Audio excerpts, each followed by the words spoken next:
Industrialización. La revolución industrial empezó en Gran Bretaña a mediados del siglo XVIII. Esta revolución afectó a la economía y a la sociedad.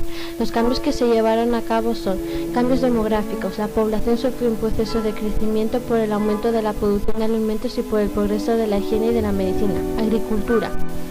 Se crearon una serie de innovaciones en la organización del campo. La era del maquinismo. El trabajo manual fue sustituido por máquinas muy sencillas. Transporte. Las mejoras en las vías de comunicación se vieron favorecidas por el ferrocarril y por las vías marítimas. Comercio. Por la mejora del sistema de transporte se vio un aumento del comercio interior, mientras que en el exterior se impulsó el proteccionismo por las teorías del libre cambio. Capitalismo. La inversión de los beneficios en las propias industrias crecieron con los bancos privados y por el surgir de las sociedades anónimas, las cuales eran financiadas por acciones de la bolsa. La burguesía. Las condiciones de vida de la clase obrera. Sus condiciones de vida y de trabajo eran muy inapropiadas, no existían vacaciones ni derecho a atenciones médicos.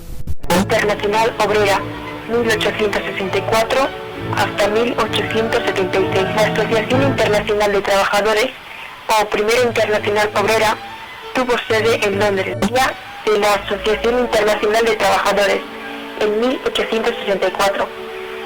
En 1868, con la incorporación de Bakunin, la AIT sufrió una polarización. La Comuna de París, 1871, que fue decisivo en la división del movimiento internacionalista, surgió tras la derrota de Sedan, sufrida por las tropas francesas de Napoleón III frente a Prusia.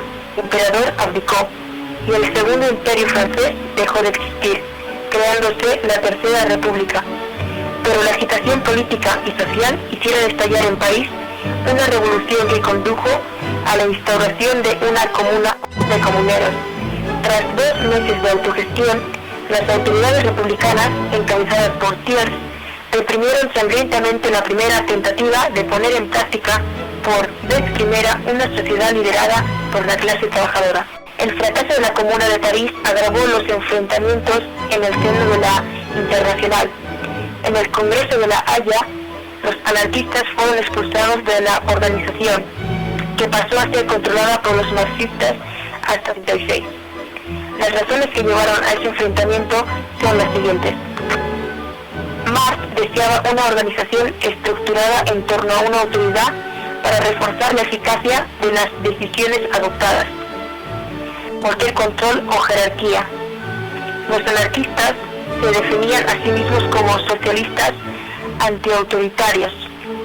Depositaba las esperanzas de revolución en una acción organizada y preparada de la clase trabajadora, especialmente de los obreros industriales.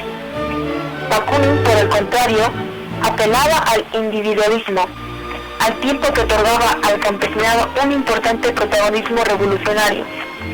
El anarquismo fue más fuerte en países de economía agraria que en los industrializados. La dictadura del proletariado como vía transitoria a la sociedad comunista fue muy importante en la idea marxista. Era rechazada por Bakunin, al considerar que todo tipo de Estado, inclusive uno de trabajadores, con las libertades individuales.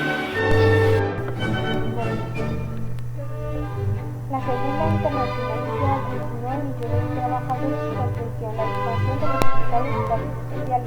Su evolución quedó afectada por motivos la reformista y la revolucionaria, por la Primera Guerra Mundial y por la excepción comunista. Fundación y objetivo. La Segunda Internacional se fundó en París durante los actos y conmemoraciones del centenario de la Revolución Francesa en 1879. Se formó como una organización homogénea ideológicamente porque solo incorporó los partidos socialistas. Acabó como una confederación de partidos nacionales autónomos y un consejo general que centralizara las acciones. A diferencia de la INC, se creó un movimiento socialista internacional en Bruselas para dar continuidad a los trabajos que debían realizarse en 6 años entre los congresos y en los que se fijaban los objetivos y actuaciones del movimiento socialista internacional a nivel nacional y pragmático. Las soluciones avanzadas en el Congreso Fundacional reclamaban las leyes para la protección de los trabajadores, la jornada laboral de 8 horas y la abolición del trabajo en salud. Condenaron la guerra porque fue la consecuencia capitalista y los trabajadores y afiliados del Partido Socialista, la Internacional estableció una serie de principios: la extensión de la democracia, la evolución pacífica hacia la toma del poder político, la regulación del mercado laboral, el fin de la discriminación sexual y de las demás desigualdades. En la Segunda Internacional se crearon los movimientos del movimiento obrero como una de las celebraciones del 1 de mayo, Día de los Trabajadores, en respuesta a los Estados Unidos y a los Estados Unidos. Los internacionales socialistas aceptaron a millones de trabajadores de varios sectores. Medalla de percepción impulsó la grandiosidad de la Federación Internacional de la Juventud Socialistas o Federación Internacional de la Juventud Socialista. Los grandes debates. La Internacional fue un gran debate de problemas que afectaron al movimiento socialista, el revisionismo del ordenado y la política socialista en gobiernos burgueses.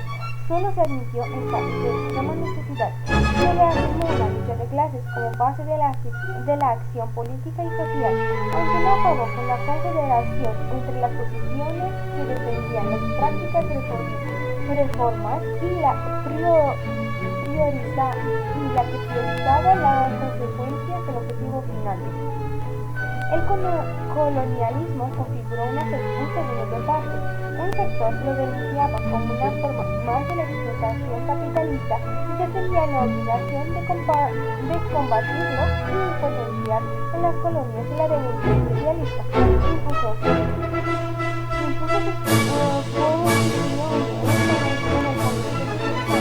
pero otro tiempo criticaba la barbarie de los colonizadores y defendían la colonización como parte del objetivo de la civilización.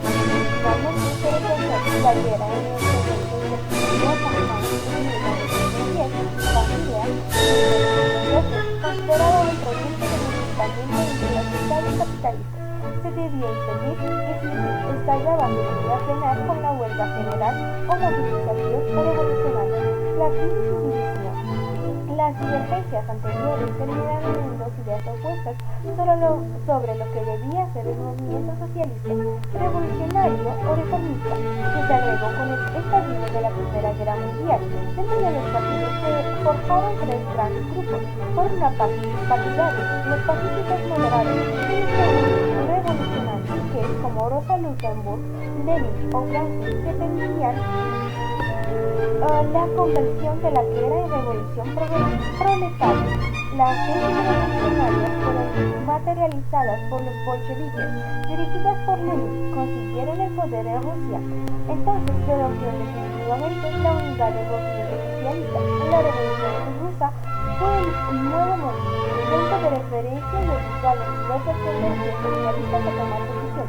Se formó la existencia comunista y la decisión soviética del relacionamiento internacional iniciando todo el proceso social. La internacionalista había existido un cuerpo de federación y su reconstrucción se debería abortar sobre las bases distintas.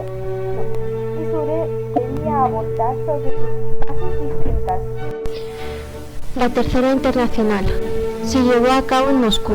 Por su carácter comunista se alejó de la tesis reformista y estuvo condicionada por los intereses de la URSS.